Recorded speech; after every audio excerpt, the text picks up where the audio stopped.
Okay, so second chapter is about school organization and management. The first one was teaching methodology, and we discussed that what actually a teacher is, what is teaching, how there should be motivation in the students, how lesson planning should be done, what are the qualities of a good teacher, how student centered teaching method, and how teacher centered methods are beneficial. Okay, and which one is optimum in benefits.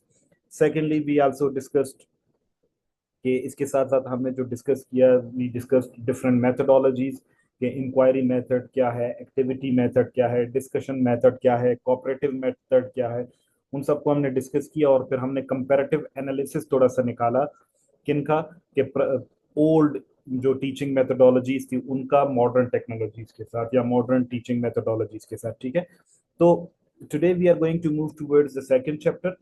याद रखें कि आपने अपने first chapter को या आपने अपनी prior knowledge को कनेक्ट करते रहना है, because the more you will connect it the better you will have understanding of all the pedagogical information. तो स्कूल ऑर्गेनाइजेशन एंड मैनेजमेंट, सबसे पहले हम मैनेजमेंट को थोड़ा सा देखेंगे कि एजुकेशनल मैनेजमेंट और एजुकेशनल मैनेजमेंट के अंदर पहले स्कूल मैनेजमेंट। तो आज के दिन हम इंशाल्लाह कोशिश करेंगे कि हम कंसेप्ट ऑफ मैनेजमेंट को पहले पढ़ें, फिर एजुकेशनल मैनेजमेंट की तरफ आए कि वो क्या होता है, उसके की फीचर्स क्या होते हैं, फिर उसके अंदर हम किसी भी ऑर्गेनाइजेशन की मैनेजमेंट या स्कूल मैनेजमेंट के प्रोग्राम्स को, स्कूल को कैसे मैनेज किया जाता है उसको हम पढ़ेंगे। ठीक है, को करिकुलर एक्टिविटीज को थोड़ा सा पढ़ेंगे, और फिर उसके बाद हम जो थर्ड एक्टिविटी होगी, यूनिट होगा, उसको उसको फिर हम कल पढ़ने की कोशिश करेंगे। तो so today unit number 1, educational management. ठीक है, first of all we need to understand what actually management is, because management is something, administration is something that is entirely different from teaching. Okay, yes, they all go in parallel, they both go simultaneously to each other, but remember one thing, one cannot be separated from other.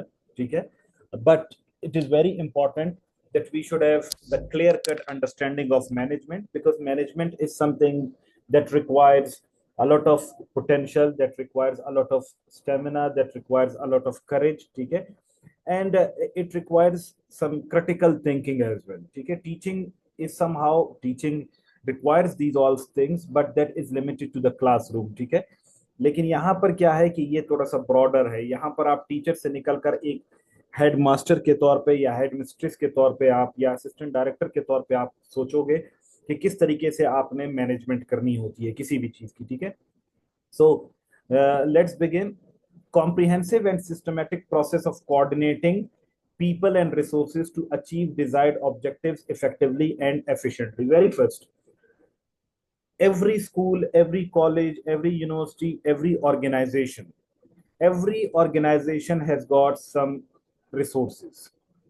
Those resources are in terms of budget, those resources are in terms of human resource, यानी जो काम करने वाले होते हैं, those resources are in terms of building, those resources are in terms of classrooms, those resources are in terms of filing, those resources are in terms of relationship, those resources can be the financial records। तो कुछ भी हो सकता है। ठीक है, तो सबसे पहले ऑर्गेनाइज मैनेजमेंट क्या होता है? मैनेजमेंट ये होता है कि जब आप उन रिसोर्सेस को इस तरीके से इस्तेमाल करते हो, तमाम रिसोर्सेज, जो रिसोर्सेज मैंने आपको बताई, ठीक है, उन रिसोर्सेज को you utilise them in such a way that you achieve all your desired objectives. Objective से मुराद ये, जैसे लेसन प्लानिंग में मैंने आपको बताया था कि आप जब लेक्चर शुरू करते हो तो उससे पहले आप अपने ऑब्जेक्टिव्स को डिजाइन करते हो कि यार मैंने आज क्या पढ़ाना है, कैसे पढ़ाना है, और मैं क्या चाहता हूं कि मेरे स्टूडेंट्स क्या क्या सीख सके। तो इसी तरीके से जब आप स्कूल की तरफ, आप हेडमास्टर या हेडमिस्ट्रेस की तरफ जाते हैं, तो आपके कुछ ना कुछ ऑब्जेक्टिव्स होते हैं कि मैंने स्टूडेंट से ये प्रोग्राम करवाना है, मैंने स्टूडेंट्स का रिजल्ट इंप्रूव करवाना है, मैंने उनकी टीचिंग या जो टीचर स्टूडेंट रिलेशनशिप है उनको इंप्रूव करवाना है। ठीक है, तो ऑर्गेनाइजेशन की तरफ या मैनेजमेंट की तरफ जाते हैं तो एक कॉम्प्रिहेंसिव मेथड या एक सिस्टमेटिक मेथड के जरिए से जाते हैं, जिसमें आप अपने लोगों के साथ इस तरीके से आप अपने ताल्लुकात कायम करते हैं, आप अपने रिलेशनशिप्स कायम करते हैं, आप उनके साथ ऐसी कोऑर्डिनेशन करते हैं जिससे आप अपने उन रिसोर्सेज को इस्तेमाल करते हुए अपने ऑब्जेक्टिव्स को अच्छी तरीके से हासिल कर सके। In this we have got making decisions. ठीक है, जब आपकी मैनेजमेंट अच्छी होती है, so you will have better understanding of decision making, that how you should make the decision, whom you should involve in decision making, where you should devolve your power। जैसे अक्सर colleges में ये होता है कि एक प्रिंसिपल है, उसके साथ वाइस प्रिंसिपल्स होते हैं, कोऑर्डिनेटर्स होते हैं, जो कि क्या करते हैं, एचओडीज होते हैं, ठीक है, हेड ऑफ डिपार्टमेंट्स होते हैं। तो ये क्या करते हैं, ये सपोर्ट करते हैं प्रिंसिपल को, ये सपोर्ट करते हैं। फॉर एग्जांपल अगर एक ये तो स्कूल कॉलेज लेवल की मैंने बात की, ठीक है, इसी तरीके से हम देखते हैं कि कोई एक आम ऑर्गेनाइजेशन है जिसमें असिस्टेंट डायरेक्टर है, डिप्टी डायरेक्टर है और डीजी है, फिर उसके बाद सेक्रेटरी है। तो ये क्या होता है, ये डिवीजन इनमें होती है। तो जब भी आप कोई डिसीजन बनाते हैं, उन डिसीजन में मैनेजमेंट का होना बहुत जरूरी है, उसमें हायरकी ऑफ स्टेटसेस का होना बहुत जरूरी है, जिसकी मदद से आप जो भी डिसीजन बनाते हो, जब आपकी मैनेजमेंट अच्छी होती है तो आपका जो भी डिसीजन होता है वो बहुत ज्यादा प्रोडक्टिव होता है, वो बहुत ज्यादा कंस्ट्रक्टिव होता है। ठीक है, फिर इसके साथ साथ मैनेजमेंट का होना क्यों जरूरी है, मैनेजमेंट का होना इसलिए भी जरूरी है क्योंकि आपके पास बहुत सारे किस्म के प्रॉब्लम्स आते हैं। ठीक है, उन प्रॉब्लम्स को सबसे पहले बिल्कुल शुरू से ही उसका किला कमा करने के लिए, उसको बिल्कुल सर ना उठाने के लिए, छोड़ने के लिए ही आप मैनेजमेंट करते हो। लेकिन अगर फॉर एग्जांपल वो प्रॉब्लम आ जाती है किसी भी तरीके से, कोई इशू क्रिएट करती है, तो उन प्रॉब्लम को सॉल्व कैसे करना चाहिए, how that problem should be solved tactfully, that is one of the prime objectives of management. In the same way, allocating resources, like for example you've got limited number of teachers, limited resources, limited budget, so how will you utilize them? कहां पर आपको किस budget की जरूरत है, आपने किस budget को किस हेड से निकालकर किस चीज के लिए यूज करना है, किस तरीके से आपने उसकी मैनेजमेंट करनी है, ये सारा आपको मैनेजमेंट का जो कंसेप्ट है वो आपको सिखाता है।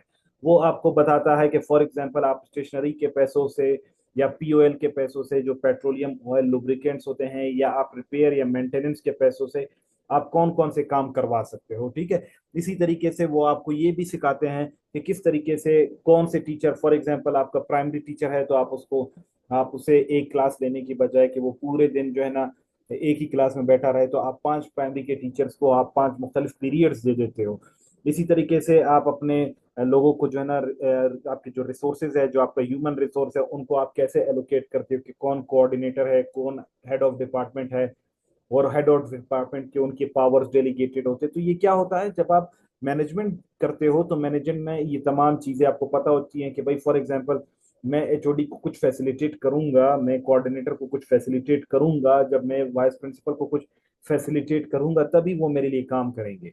क्योंकि ये इस तरह के रिसोर्सेज होते हैं या ये इस तरह के पोजीशंस होते हैं जो कि आपके ये हॉनरी जो है ना, आपको ये पोजीशंस होती हैं और कोई इसकी पेमेंट नहीं होती, कोई इसके एक्स्ट्रा चार्जेस नहीं होते। तो आप क्या करते हो, कभी कभार आप उनको फॉर एग्जांपल मैनेजमेंट के जरिए से आप उनको रिस्पेक्ट दे देते हो, आप उनके हॉनर में कोई उनको सोवेनियर दे देते हो, आप उनको कभी कोई डिनर करवा देते हो, या आप उनको उनको अप्रिसिएशन लेटर्स दे देते हो। तो इस तरीके से क्या होता है, आप ये मैनेजमेंट के स्किल्स होते हैं। ठीक है, आपने अक्सर देखा होगा कहीं पर डीपीओज होते हैं, डिप्टी कमिश्नर्स होते हैं, असिस्टेंट कमिश्नर्स होते हैं, तो उनको अप्रिसिएशन लेटर दिया जाता है, उनको 1 स्टेप प्रमोशन दी जाती है। तो ये क्या होता है, ये मैनेजमेंट के स्किल्स होते हैं ताकि आप उनकी पोटेंशियल को इम्प्रूव करवा सके। लाइक रिसेंटली हमारे यहाँ पर एक ट्रैफिक वार्डन थी, डीएसपी थी उसकी, शबाना नाम की, उसको जो है ना चीफ मिनिस्टर की वीडियो आपने देखी होगी, तो उसको एसपी बनाया गया। ठीक है, तो ये क्या होता है, ये मैनेजमेंट के स्किल्स होते हैं कि भाई आप अच्छा परफॉर्म कर रहे हो, आप मजीद अच्छा परफॉर्म करें तो हम आपको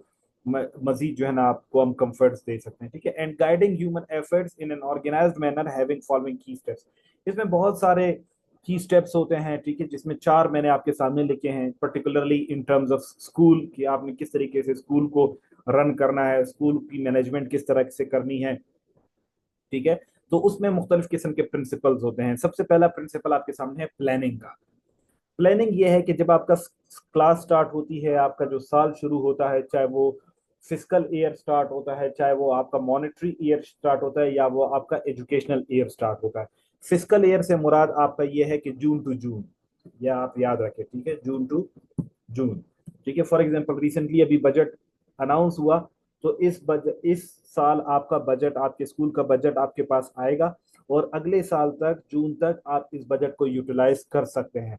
तो अभी आपने प्लानिंग करनी होती है कि भाई आपके पास कितना बजट आया, उस बजट को आपने किस तरीके से यूज करना है, इस बजट में आपने कौन कौन से काम करवाने हैं, किस किस स्ट्रेटजीज के जरिए से काम करवाने हैं, आपने किस तरीके से हायरिंग करनी है, आपने किस तरह लोगों को, आपने स्टूडेंट्स की डेवलपमेंट के लिए क्या काम करना है, आपने स्कूल की डेवलपमेंट के लिए काम क्या करना है, आपने डिपार्टमेंट की डेवलपमेंट के लिए क्या काम करना है, आपने लोगों में मोटिवेशन डेवलप करने के लिए क्या काम करना है, आपने अपने स्टूडेंट टीचर रिलेशनशिप को डेवलप करने के लिए क्या काम करना है, आपने उनकी जो पोटेंशियल ट्रेनिंग्स होती हैं, ठीक है, जो इन सर्विस ट्रेनिंग होती है, उनको डेवलप करने के लिए क्या काम करने होते हैं। तो प्लानिंग का जो मैकेनिज्म होता है, या प्लानिंग का जो स्टेप होता है, इसमें आप अपने साथ इंडिविजुअली भी हो सकते हैं, लेकिन बेहतर ये है कि आप क्या करते हो, आप कलेक्टिवली कुछ लोगों को, जो कि आप समझते हैं कि जो आपके लिए सीनियर हो सकते हैं, जो जिनका इंटेलेक्ट आप समझते हो कि अच्छा हो सकता है, जो अच्छी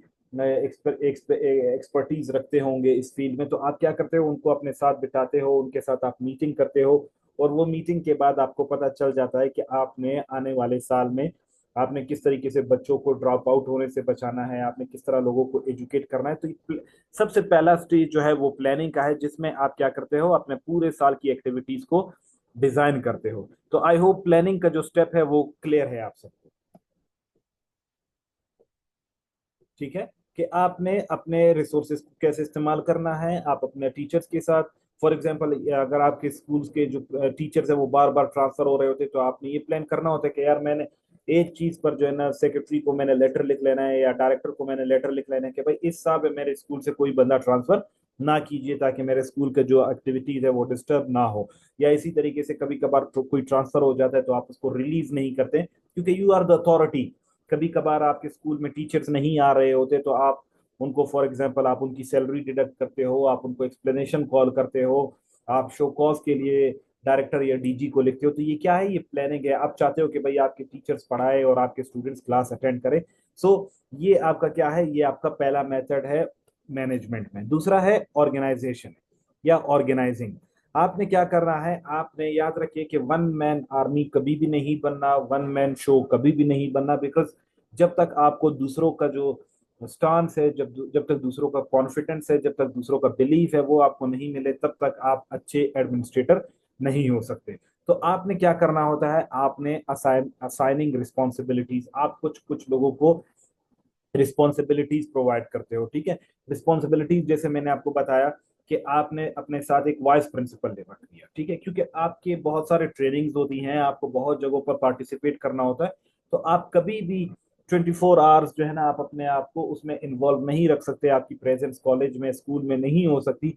तो आप क्या करते हो, आप किसी को वाइस प्रिंसिपल बना देते हो, किसी को कोऑर्डिनेटर बना देते हो, किसी को हेड ऑफ डिपार्टमेंट बना देते हो, किसी को एग्जाम सेंटर का हेड बना देते हो, किसी को मार्किंग का हेड बना देते हो। तो इस तरीके से क्या होता है, किसी को पेपर सेटर बना देते हो, किसी को अटेंडेंस रेगुलेट करने का बता देते हो। ठीक है, तो ये क्या होता है कि आप लोगों को, मुख्तलिफ लोगों को रिस्पॉन्सिबिलिटीज प्रोवाइड करते हैं। इसी तरीके से जब आप एडमिनिस्ट्रेशन में आते हैं, तो आप असिस्टेंट डायरेक्टर होते हैं, तो आप अपने सबऑर्डिनेट सुपरिटेंडेंट्स को, आपके असिस्टेंट्स होते हैं, आपके क्लर्क्स होते हैं, आपके स्टेनोग्राफर्स होते हैं, आपके नायब कासिद होते हैं, आपके जो है ना सिक्योरिटी गार्ड होते हैं। ठीक है, तो उन सबको क्या करते हैं, आप रिस्पॉन्सिबिलिटीज प्रोवाइड करते हैं। आपके ड्राइवर्स होते हैं कि भाई आपने सुबह जाकर बच्चों को लेकर आना है, आपने पिक करना है। आप अपने गेट कीपर्स को कहते हो कि आपने वक्त से पहले किसी को नहीं छोड़ना। तो ये क्या होता है, कोई भी ऑर्गेनाइजेशन जब होती है, मैं इसलिए आपको स्कूल रिलेटेड एग्जाम्पल ज्यादा दे रहा हूँ, क्योंकि हो सकता है कि आपके पेपर में स्कूल रिलेटेड क्वेश्चन आए। ठीक है, ओवरऑल ऑर्गेनाइजेशंस में, हर किस्म की ऑर्गेनाइजेशंस में यही काम किए जाते हैं। एस्टेब्लिशिंग रिलेशनशिप, कि आपने अपने सबऑर्डिनेट्स के साथ कैसे रिलेशनशिप कायम करने हैं, जो आपके अंडर काम करते हैं, या आपने अपने सीनियर्स के साथ किस तरह के रिलेशनशिप कायम करने हैं, आपने स्टूडेंट और टीचर का रिलेशनशिप किस तरह कायम करना है, आपने टीचर का टीचर्स के साथ रिलेशनशिप किस तरह कायम करना है, आपने टीचर का प्रिंसिपल के साथ रिलेशनशिप किस तरह कायम करना है। दीज ऑल आर डिजाइन, ठीक है, दीज ऑल आर डन। ये इसलिए होता है क्योंकि जब तक आपके बीच में एक कोऑर्डिनेशन नहीं होता, एक अच्छा रिलेशनशिप नहीं होता, तब तक आप क्या नहीं कर सकते, आप अपने माशरे में, या आप अपने स्कूल में, या आप अपने ऑर्गेनाइजेशन में किसी भी गवर्नमेंट ऑर्गेनाइजेशन या प्राइवेट ऑर्गेनाइजेशन में आप हाईएस्ट जो परफॉर्मेंस है वो हासिल नहीं कर सकते। इसी तरह अपॉइंटमेंट एक अनदर वो है कि अगर आप प्राइवेट इदारा चला रहे हो तो आपको चाहिए कि आप साल की शुरू में ही आप अपॉइंटमेंट करें। इसी तरीके से आप अगर गवर्नमेंट इदारे चला रहे थे तो आप सेक्रेटरी को लिख सकते हैं कि भाई हमारे पास इतनी शॉर्ट लिस्टिंग है, हमारे पास शॉर्टेज है टीचर्स की, हमें टीचर्स चाहिए ताकि हम ये शुरू कर सके। ठीक है, तो आप अपॉइंटमेंट भी करते हैं। इसी तरीके से आप टाइम टेबल बनाते हैं। टाइम टेबल बनाने से मुराद की कौन सा टीचर कौन सी क्लास लेगा, किस वक्त लेगा, कितनी क्लासेस लेगा, कौन सा सब्जेक्ट हेड होगा। ठीक है, तो आप टाइम टेबल डिसाइड करते हैं कि आपका जो एनुअल कैलेंडर है या जो एजुकेशनल कैलेंडर है वो कब शुरू होगा, आपके मिड टर्म एग्जाम्स कब होंगे, आपके फाइनल टर्म एग्जाम्स कब होंगे, आपकी पेरेंट टीचर मीटिंग कब होगी, आपकी टीचर इंटर टीचर मीटिंग कब होगी। ठीक है, आपका विद स्टाफ मीटिंग कब होगी। ठीक है, ऑफिसर या ऑफिशियल्स के साथ आपकी मीटिंग कब होगी। तो ये आप क्या करते हो, टाइम टेबल डिजाइन करते हो। और इसी के साथ साथ आप एग्जाम्स भी वो करते हो कि यार एग्जाम किस तारीख से किस तारीख तक करना होता है। जैसे आपने देखा होगा ना, कोई भी फॉर एग्जांपल बलूचिस्तान बोर्ड को देखे तो वो, या बलूचिस्तान यूनिवर्सिटी को देखे तो आपको पता चल जाता है, वो आपको एनुअल कैलेंडर दे देते हैं कि इस तारीख हमारी ये मीटिंग है, इस तारीख हमारा जो है ना ये पेपर स्टार्ट होंगे, इस तारीख हमारे ये रिजल्ट होगा, इस तारीख को हमारे ये होगा। इसी तरीके से आप बलूचिस्तान पब्लिक सर्विस कमीशन को देखते हैं तो वो अपनी एनुअल रिपोर्ट्स इशू करता है। इसी तरीके से फेडरल पब्लिक सर्विस कमीशन का टाइम होता है कि इस तारीख को मैंने एमपीटी अनाउंस करना है, इस तारीख को मैंने एमपीटी कंडक्ट करवाना है, इस तारीख को मैंने रिजल्ट अनाउंस करना है, इस तारीख को मैंने सेंटर्स एलोकेट करने हैं, इस तारीख में मैंने for example human resource appoint करना है। तो ये क्या होता है, ये तमाम ऑर्गेनाइजेशन के तरीके होते हैं। इसके साथ साथ लीडिंग और डायरेक्टिंग, टीचर ने क्या करना होता है, जो आप एज ए टीचर काम करते हो या एज ए प्रिंसिपल काम करने होते हैं तो आपने हमेशा मोटिवेट करना होता है अपने टीचर्स को या अपने स्टूडेंट्स को। क्योंकि जब तक आप उनको मोटिवेटेड नहीं रखोगे, motivation plays a very significant role. Teacher जब मोटिवेट होते हैं, स्टूडेंट जब मोटिवेट होते हैं तो वो अच्छी परफॉर्मेंस देते हैं और हायर आउटकम्स या रिजल्ट्स आपको मिल सकते हैं। ठीक है, इसी के साथ साथ आपने उनके विजन को इनलाइटन करना है। ठीक है, आपने एक पॉजिटिव इन्वायरमेंट क्रिएट करना होता है ताकि वो अच्छा सोचे, अच्छे ख्यालात रखे। क्योंकि जब भी आप अच्छा सोचते हो तो आपको पॉजिटिव वाइब्स आती है, आप प्रोडक्टिविटी की तरफ जाते हैं, आप कंस्ट्रक्टिविटी की तरफ जाते हैं। तो इसलिए it is very much important that you should have a dedicated leadership that always motivates to teachers and students and brings reforms in their visions and promotes a positive environment। जब positive environment होता है, ठीक है, irrespective of any conflicts, irrespective of any differences, irrespective of any fights, तो उसमें आपको बहुत ज्यादा अच्छी चीजें देखने को मिलती है। And then you should have controlling authority as well. ठीक है, आप कंट्रोल भी कर सके। ये नहीं है कि आपने इतनी फ्लेक्सिबिलिटी देख दी दे दी कि सारे लोग अपने मर्जी के मुताबिक आ रहे हैं, अपने मर्जी के मुताबिक जा रहे हैं। नहीं, कंट्रोल करने का मैकेनिज्म होता है कि आप एग्जाम को कैसे कंट्रोल करते हो, आप उसमें चीटिंग को कैसे कंट्रोल करते हो, आप अपने टीचर्स को कैसे पाबंद बनाते हो कि वो क्लासेस लें। आप फॉर एग्जांपल अगर कोई इशू हो जाता है तो उसके लिए करेक्टिव मेजर्स कैसे उठाते हो। फॉर एग्जांपल दो स्टूडेंट्स लड़ रहे हैं तो उन स्टूडेंट्स की जो है ना कन्फ्लिक्ट्स को रिड्रेस करने के लिए, या कोई टीचर है वो क्लास नहीं ले रहा तो उसके करेक्टिव मेजर्स के लिए आप अपनी अथॉरिटी का कैसे इस्तेमाल करते हो, आप उसको कैसे हायर अथॉरिटीज को रिपोर्ट करते हो। तो ये आपके पास क्या है, मैनेजमेंट का एक तरीका है कि मैनेजमेंट में आपने चार स्टेप्स वो करने हैं कि आपने प्लानिंग करना है, आपने ऑर्गेनाइज करना है उनको, आपने उनको लीडिंग रोल देना है। याद रखें कि लीडिंग बाय एग्जाम्पल बनते हो कि एक प्रिंसिपल है, अगर वो खुद सुबह 8 बजे या 8:30 बजे अगर वो स्कूल नहीं आता तो कैसे ये मुमकिन है कि उसके जो स्टूडेंट्स हैं या उसके जो टीचर्स हैं वो 8 साढ़े 8 बजे आए। ठीक है, तो आपने लीडिंग फ्रॉम द फ्रंट करना होता है और फिर कभी कभार आपने अपने अथॉरिटीज का इस्तेमाल करना होता है जिसके जरिए से लोग जो है ना विद इन लिमिट्स रहते हैं, विद इन एम्बिट्स रहते हैं। Because putting people in limits is very much important. जब आप इन तमाम प्लान्स को या इन तमाम की स्टेप्स को फॉलो करते हैं तो आपकी जो एडमिनिस्ट्रेशन होती है या आपकी जो मैनेजमेंट होती है वो बहुत ज्यादा प्रोडक्टिव और बहुत ज्यादा कंस्ट्रक्टिव होती है। So I hope the concept of management is clear to everybody. अगर आपका कोई सवाल है तो आप मुझसे पूछ सकते हैं। Over to you all please.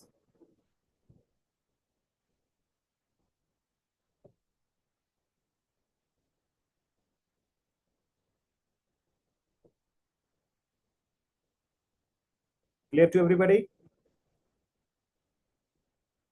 Okay, now concept of educational management. अभी हम एजुकेशनल मैनेजमेंट की तरफ आ रहे हैं। ठीक है,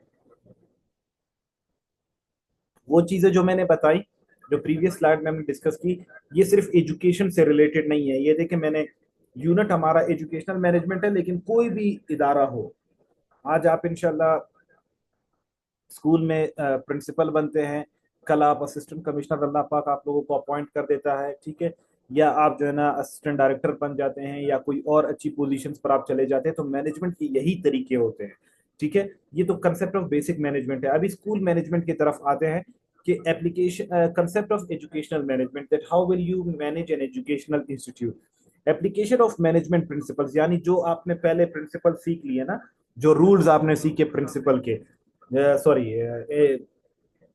अच्छा, यहाँ पर आप एक लफ्ज लिख लें, ठीक है, मैं आपको चैट बॉक्स में लिख कर दे रहा हूँ। वन इज PRINCIPAN,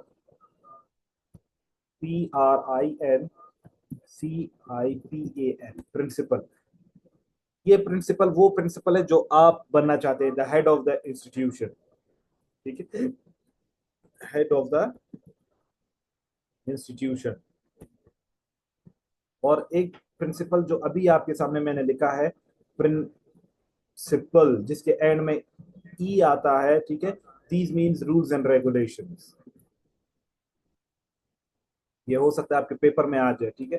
तो याद रखें कि आप प्रिंसिपल और प्रिंसिपल, इन दोनों में फर्क करें। ऐसे नहीं, आप AL वाला जो है वो आपका प्रिंसिपल है, जो कि स्कूल का, जो आप स्कूल की जिस पोस्ट पे आपने अपॉइंट होना चाहते हैं, और दूसरा प्रिंसिपल जो है वो किसी रूल्स एंड रेगुलेशन को कहा जाता है, ठीक है। तो स्कूल जो कानून होते हैं, जो तौर तरीके होते हैं मैनेजमेंट के, उनका एजुकेशन में इम्प्लीमेंट करवाना हमारे पास क्या है, एजुकेशनल मैनेजमेंट है। और इनका मकसद क्या होता है, to ensure the effective functioning of educational institution. इनका मकसद ये होता है कि स्कूल का जो मैनेजमेंट है उसको अच्छी तरीके से चला सके, उसको अच्छी तरीके से इम्प्रूव कर सके, एजुकेशनल ईयर को अच्छी तरीके से चला सके, जिसमें हमारे पास स्कूल ड्रॉप आउट कम से कम हो, और हमारे पास स्टूडेंट ज्यादा से ज्यादा लर्निंग कर सके और अच्छा रिजल्ट दे सके, ठीक है। तो इसके कुछ ना कुछ फीचर्स होते हैं, इसके कुछ इंपॉर्टेंट एलिमेंट्स होते हैं, जिसमें गोल ओरिएंटेशन है या गोल ओरिएंटेड लिटरेसी इंप्रूवमेंट। अभी देखिए, आप क्यों प्रिंसिपल बनते हैं, आप लोगों को तालीम क्यों देते हैं, ठीक है। उसका मकसद होता है, उसका मकसद ये होता है कि आप लिटरेसी डेवलपमेंट कर सके, इम्प्रूवमेंट कर सके, आपके माशरे में जो लोग शर्अ ख्वानदगी है उसको इम्प्रूव करवा सकें, करिकुलम डेवलपमेंट करवा सके, आप अपनी बुक्स को इम्प्रूव करवा सकें, आप लोगों के लर्निंग मैकेनिज्म को इम्प्रूव करवा सके, आप उनकी जो टीचिंग मेथोडोलॉजीज है या जो लर्निंग मेथोडोलॉजीज है उनको इम्प्रूव करवा सके। इसके साथ साथ आप जो अपडेटेड जो कंटेंट है उसको इंट्रोड्यूस करवा सके, उसको कॉर्पोरेट इनकॉर्पोरेट कर सके आप अपने जो आपके जो टीचिंग मेथोडोलॉजीज है, या आपके जो फॉर एग्जांपल आपके मैगजीन्स होते हैं, या आपके जो डेली एक्टिविटीज होती हैं। इसी तरह कैरेक्टर फॉर्मेशन भी बहुत इंपॉर्टेंट फीचर है एजुकेशनल मैनेजमेंट का, कि जिस तरह आप में से बहुत सारों ने जो इंग्लिश की क्लास ले रहे हैं, उन्होंने जब पैराग्राफ लिखा था, उन्होंने पैराग्राफ में बहुत अच्छा कोटेशन लिखा था कि education does not teach about the life, education is the life itself, ठीक है। तो ये आपको क्या करता है, ये आपको कैरेक्टर फॉर्मेशन करता है, ये आपको हर वो चीज सिखाता है कि जो इंसान अपने माशरे में फेस कर सकता है, और ये आपको हमेशा वो शमा बनकर आता है जो आपको हर तारीकी में आपको रोशनी देता है, ठीक है। सो इट मीन्स कि ये आपको, as I've been always telling, education is not limited to the schools. Education is much more than that. Education is character formation. Education is behavior formation. Education is intellectual development. Education is attitude formation. Education is cognitive development, ठीक है। तो ये याद रखें कि education क्या करता है, एजुकेशन विद इन क्लासरूम भी आपको डेवलप करवाता है, और आउटसाइड ऑफ द क्लासरूम जिंदगी गुजारने के तरीके भी सिखाता है, ठीक है। कि आपने अपने पेरेंट्स के साथ किस तरह बात करनी है, आपने अपने एल्डर्स के साथ किस तरह बात करनी है, आपने किस तरीके से उनके साथ अच्छा और फ्लेक्सिबल रिलेशनशिप रखना है, ठीक है। और इसी तरीके से जो गोल है वो आपको टीचर एफिशिएंसी को, टीचर के नॉलेज को डेवलप करना, टीचर को गाइड करना, टीचर को एक पर्टिकुलर जो है ना इन्वायरमेंट प्रोवाइड करना, प्रोडक्टिव इन्वायरमेंट प्रोवाइड करना, जिसमें वो अपनी परफॉर्मेंस को ज्यादा अच्छी तरीके से परफॉर्म कर सके, ठीक है, और वो अपना मैक्सिमम परफॉर्मेंस दे सके। तो आप जब उसको फैसिलिटेट करते हो तो ये गोल्स सबसे पहले कुछ आप डिसाइड करते हो। तो कब जब भी आपका एनुअल ईयर शुरू होता है, जब भी आपका एजुकेशनल ईयर शुरू होगा, तो सबसे पहले आप अपने गोल्स को डिसाइड करोगे, ठीक है, कि आपका अल्टीमेट गोल क्या है, आप क्यों एक इदारा चलाना चाहते हो, आप क्यों एक एजुकेशनल इदारा चलाना चाहते हो, आपको कौन कौन से प्रॉब्लम्स आ सकते हैं, ठीक है। और ये तमाम जब आप गोल्स को डिसाइड करते हैं, तो इस गोल को डिसाइड करने के लिए आप उसको एक सिस्टमेटिक प्रोसेस से गुजारते हो। ये ऐसे नहीं होता कि बस आपने थिंकिंग की और बस उसको जो है ना अगले ही दिन से आपने उसको इम्प्लीमेंट किया, नहीं, एक सिस्टमेटिक मेथड के जरिए से आप उसको पेपर पर लेकर आते हो, आप एकेडमिक कैलेंडर को डिजाइन करते हो, आप टीचिंग लर्निंग में जो प्रोसेस है उनको ऑर्गेनाइज करते हो, आप एवेलुएशन के जो प्रोसेस है उसको एनालाइज करते हो। लाइक फॉर एग्जांपल रिसेंटली हमारे एक दोस्त जो है ना वो बोर्ड ऑफिस के चेयरमैन लगे हैं, ठीक है। तो उन्होंने क्या किया है, उन्होंने देखा है कि यार जिस तरीके से पहले जो एग्जाम्स में जो ड्यूटीज लगती थी उनमें नेपोटिज्म होता था, या जो मार्किंग होती थी उसमें नेपोटिज्म होता था, अपने अपने लोगों को लगा लिया जाता था, लोगों के मार्क्स बढ़ा दिए जाते थे। तो अभी उन्होंने ह्यूमन रिसोर्स डेवलपमेंट एक ऑनलाइन सेशन वो किया, जिसमें तमाम बेरोजगार भी जो है ना अपॉइंट हो सकते हैं, और वो भी पेपर मार्किंग भी कर सकते हैं, और वो एग्जाम्स की ड्यूटीज भी कर सकते हैं। तो ये क्या होता है, ये आप क्या करते हो, आप परफॉर्मेंस को इम्प्रूव करने के लिए मुख्तलिफ गोल्स डिसाइड करते हो और फिर उसको सिस्टमेटिक तरीके से उसको इम्प्लीमेंट करवाते हो अपने माशरे में, ठीक है। और आपको पता होता है कि किस आपने कौन सा कोर्स कब कंप्लीट करवाना है, कौन सी एक्टिविटी कब करवानी है, कौन से टीचर से कब आपने रिपोर्ट्स लेनी है, किस तरीके से आप हायर अप को अपनी रिपोर्ट्स देनी है परफॉर्मेंस की, ठीक है। इसके साथ साथ another important thing is involving stakeholders. आपने स्टेक होल्डर्स को इन्वॉल्व करना बहुत जरूरी होता है, क्योंकि हमेशा याद रखें कि पार्टिसिपेशन ऑफ प्रिंसिपल्स, यानी प्रिंसिपल्स की अक्सर मीटिंग होती है, टीचर्स की मीटिंग होती है, स्टूडेंट्स की मीटिंग होती है, एडमिनिस्ट्रेटिव स्टाफ के साथ आपकी मीटिंग्स होती हैं, पेरेंट्स के साथ आपकी मीटिंग होती है, कम्युनिटी में आपके प्रोग्राम्स चल रहे होते हैं उनके साथ आपकी मीटिंग होती है। तो इस तरह नहीं है कि सिर्फ बस आपने स्कूल शुरू किया और स्कूल में बस आप हो और आपके स्टूडेंट्स है और कोई उसकी इन्वॉल्वमेंट नहीं है। नहीं, एज अ प्रिंसिपल आपने इन तमाम को एडमिनिस्ट्रेटिव स्टाफ के साथ आपने मीटिंग्स रखनी है, आपने उनके साथ कोऑर्डिनेशन में रहना है, उनका एक ग्रुप बनाना है। इसी तरह के टीचर्स के साथ आपकी मीटिंग्स होनी चाहिए, आपके स्टूडेंट्स के साथ मीटिंग होनी चाहिए, आपकी पेरेंट टीचर मीटिंग होनी चाहिए, आपका प्रिंसिपल्स का उन प्रिंसिपल ने उनको जो है ना फीडबैक लेना चाहिए। इसी तरीके से फॉर एग्जांपल हमारे एक दोस्त है, वो संडेमन स्कूल में पढ़ाते हैं, ठीक है। तो वहां पर जो संडेमन स्कूल जो जो उन्होंने रेनोवेट करवाया है या उसमें जो डेवलपमेंट लेकर आई है, तो वो कम्युनिटी की तरफ से, वो जो हारून शॉपिंग सेंटर है या दाऊद शॉपिंग सेंटर वाले, उन्होंने अपनी ज्यादा कंट्रीब्यूशन दी है। गवर्नमेंट तो देता है, लेकिन गवर्नमेंट के रिसोर्सेज बहुत लिमिटेड होते हैं। या इसी तरह विंटर कैंप्स लगवाए जाते हैं वहां पर, जहाँ पर लैंग्वेज पढ़ाई जाती है, और वो जो कम्युनिटी की तरफ से जो उनको पैसा मिलता है उनको वो इम्प्लीमेंट यूज करते हैं। तो ये क्या होता है, ये आप स्टेक होल्डर्स को भी आप इन्वॉल्व करते हैं, एनजीओ और आई एनजीओ से कोई एक्टिविटीज करवाते हैं, जिससे स्टूडेंट्स को बहुत ज्यादा लर्निंग में इजाफा होता है। इसी तरह एजुकेशनल लीडरशिप, कि आप लोगों को जो है ना आप खुद एक लीडर बनकर दिखाते हैं, ठीक है, लीडरशिप क्वालिटीज उनमें प्रोड्यूस करवाते हैं, आप उनको एक विजन देते हैं, आप उनको एक इंटीग्रिटी देते हैं, आप उनके साथ अच्छी तरीके से कम्युनिकेट करते हैं, और आप उनको मुख्तलिफ ऐसे कंडीशन में लेकर आते हैं जिसमें वो डिसीजन, लाइक अक्सर हमारे पास टेबलोज होते हैं, हमारे पास डिबेट कंपटीशन होती हैं, हमारे पास साइंस के हमारे पास फेयर्स होते हैं, ठीक है। तो उसमें क्या होता है, आप उनको एक दूसरे के साथ कोऑर्डिनेट करना सिखाते हो, एक दूसरे के साथ डिसीजन लेना सिखाते हो, एक दूसरे में लीडरशिप क्वालिटीज को जनरेट करवाना सिखाते हो। तो these all things are very much important, particularly जब आप किसी एजुकेशनल इंस्टीट्यूट को रन कर रहे होते हैं, तो ये मैनेजमेंट के स्किल्स बहुत इंपॉर्टेंट होते हैं। I hope it is clear. If yes drop me yes, ताकि हम आगे जाए।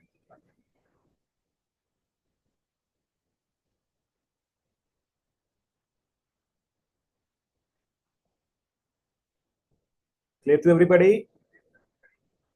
ओके, अभी हम चलते हैं। पहला तो हमने मैनेजमेंट को देखा और एजुकेशनल मैनेजमेंट को देखा, ठीक है, लेकिन अभी हम चलते हैं स्कूल्स की तरफ, ठीक है, कि किस तरीके से हम स्कूल्स को मैनेज करेंगे। उसमें सबसे पहला हमारे पास है एडमिशंस। स्कूल में जैसे ही आपका साल शुरू होता है, तो सबसे पहले आप उसको स्टूडेंट्स को एडमिट करवाते हैं। Admission of the students, admission students का एडमिशन किस तरह होगा। Students are formally enrolled into a school through standardised procedures. मतलब स्टूडेंट्स जो है वो एक स्टैंडर्ड प्रोसेस के जरिए से वो जो है ना आपके स्कूल में इनरोल होते हैं। मतलब ये हो जाएगा कि अगर इसका स्टैंडर्ड प्रोसीजर है, तो ये किस किस्म का एजुकेशनल सिस्टम होगा, अगर आपको याद हो, मैंने 3 किस्में आपको बताई थी, formal, informal and non formal. तो ये किस किस्म का एजुकेशनल सिस्टम होगा या एजुकेशनल इदारा होगा, मुझे जरा बताएं आप में से कोई बता सकता है?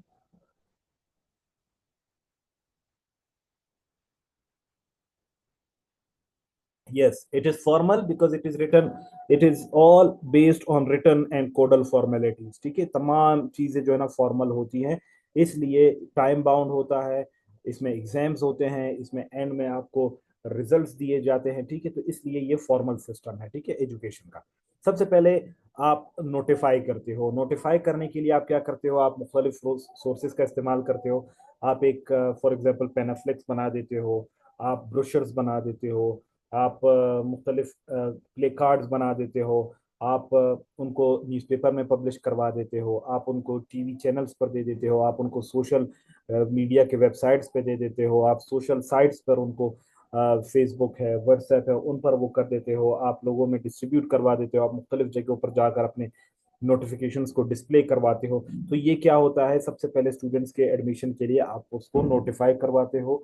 नोटिफिकेशन के बाद उसके बाद रजिस्ट्रेशन होती है। रजिस्ट्रेशन से मुराद ये है कि वो लोग जो उस क्राइटेरिया को पूरा करते हैं, इस नोटिफिकेशन में आप तमाम क्लासेस का जिक्र करते हो, उसमें तमाम चीज़ों का जिक्र करते हो, और जो लोग उसके कैपेबल होते हैं, जो उस चीज़ों को, रिक्वायरमेंट्स को पूरा करते हैं, वो रजिस्ट्रेशन करवाते हैं। रजिस्ट्रेशन की आप एक नॉमिनल सी फीस रखते हो, वो फीस आप कलेक्ट करते हो। एक फॉर्म होता है जिसको आप प्रोस्पेक्टस कहते हो, वो प्रोस्पेक्टस उनसे फिल करवाते हो, उसके बाकायदा गार्डियंस के साइन करवाते हो, ठीक है, उनके पेरेंट्स की साइन करवाते हो, बच्चों की तस्वीरें ले लेते हो, बच्चों की एजुकेशनल डॉक्यूमेंट्स ले लेते हो अपने रिकॉर्ड के लिए। ठीक है, तो आप क्या करते हो, आपने उनकी रजिस्ट्रेशन करवाई। रजिस्ट्रेशन करवाने के बाद, क्योंकि आप ऐसे बच्चों को अपने स्कूल में इनरोल करते हैं जो कि पर्टिकुलर एज के हों, ठीक है, पर्टिकुलर माइंडसेट के हों, पर्टिकुलर लेवल के हों, ठीक है, तो आप उनके लिए एक एंट्रेंस टेस्ट डिजाइन करते हो, जो कि आप खुद डिजाइन करते हो, कभी कभार आप टेस्टिंग एजेंसी से ले लेते हो। ठीक है, और उसके बाद टेस्ट लेते हैं। टेस्ट का एक मिनिमम थ्रेशोल्ड रखते हो कि भाई 33 मार्क्स, 40 मार्क्स, 50 मार्क्स वाले पास होंगे। फिर उसके बाद आप उनका इंटरव्यू लेते हो। इंटरव्यू में आप उनका सेल्फ कॉन्फिडेंस देखते हो। ठीक है, क्योंकि ये प्रोसेस इस तरह है कि इसमें कभी कभार कुछ ना कुछ लूप होल्स आ जाते हैं, ठीक है, कुछ चीजें लीक आउट हो जाती हैं। तो इंटरव्यू में वो तमाम चीजें क्लियर हो जाती है। ज्यादातर ये जो हायर जो एजुकेशनल इंस्टीट्यूट्स होते हैं, जैसे फॉर एग्जांपल मेडिकल कॉलेजेस हैं, या फिर हमारे पास एक्स्ट्रा वोकेशनल ट्रेनिंग सेंटर्स हैं, उनमें ये चीजें ज्यादा होती है, लेकिन स्कूल की लेवल तक ये चीजें इतनी ज्यादा नहीं होती। स्कूल में हम कोशिश करते हैं कि ज्यादा से ज्यादा इनटेक हो, हम किसी को फेल नहीं करते हैं। ठीक है, सिलेक्शन एंड कंफर्मेशन, फिर आप जब इनके मार्क्स को एनालाइज करते हो, उनको बाकायदा टेबुलेट करते हो, उनको उनको बाकायदा अपने पास लिखते हो, और उसके बुनियाद पर आप उसको सेलेक्ट करते हो और उनकी कंफर्मेशन को नोटिफाई कर देते हो। आप उनको नोटिस बोर्ड पर डिस्प्ले कर देते हो। नोटिस बोर्ड पर डिस्प्ले करने के बाद उनकी एडमिशन कंफर्म होकर, फिर जिस दिन आप उनको एक डेट दे देते हो, जिस दिन वो आकर आपकी क्लासेस अटेंड करना शुरू कर देते हो, और पहले ही दिन आप उनको एक ओरिएंटेशन सेशन देते हो, जिसमें आप उसको स्कूल्स के रूल्स एंड रेगुलेशन का बताते हो, स्कूल्स के डूज एंड डोंट्स का बताते हो, स्कूल्स के प्रिंसिपल्स का बताते हो कि भाई क्या चीज़ें आपने करनी है, क्या चीज़ आपने नहीं करनी, कैसे आपने करनी है, कैसे आपने नहीं करनी। तो ये आपका सबसे पहला एडमिशन का प्रोसेस होता है। यहाँ पर आपका पहला स्टेप कंप्लीट हो जाता है कि किस तरीके से आपने स्टूडेंट्स को एडमिट कर दिया और वो आपके स्कूल आ गए और आपके पास एडमिशन उन्होंने ले लिया। ठीक है, यहाँ तक अगर चीज़ें क्लियर है तो ड्रॉप मी यस। कल इंशाल्लाह हम को करिकुलर एक्टिविटीज और बाकी तमाम चीज़ों की तरफ जाएंगे। So for today it's enough इंशाल्लाह। वैसे सैटरडे को मैं क्लास नहीं लेता, लेकिन मैं आपको कल मैसेज